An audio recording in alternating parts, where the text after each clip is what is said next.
Surya news.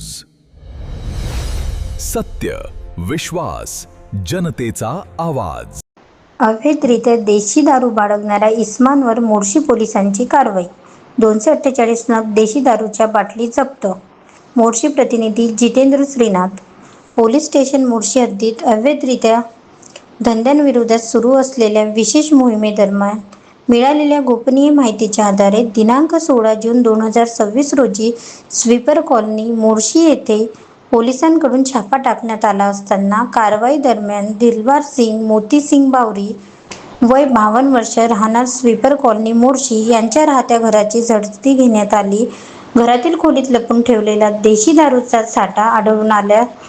सदर कारवाईत एकूण 248 नग देशी दारूच्या बाटल्या जप्त करण्यात आल्या असून त्यांची अंदाजे किंमत 10,800 इतकी आहे.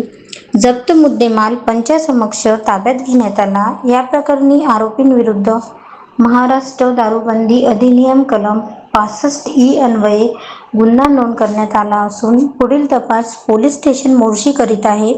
सदर कारवाई पोलीस अधीक्षक निकेतन कदम, अप्पर पोलीस अधीक्षक दत्ता तोटेवार, उपविभागीय पोलीस अधिकारी मोर्शी यांच्या मार्गदर्शनात पोलीस निरीक्षक राहुल आठवले यांच्या अधीनस्थ पोलीस उपनिरीक्षक तुषार चव्हाण, पोलीस अंमलदार छत्रपती करपते, स्वप्नील बाहेस्कर, अथर्व कोहड़े यांनी केले.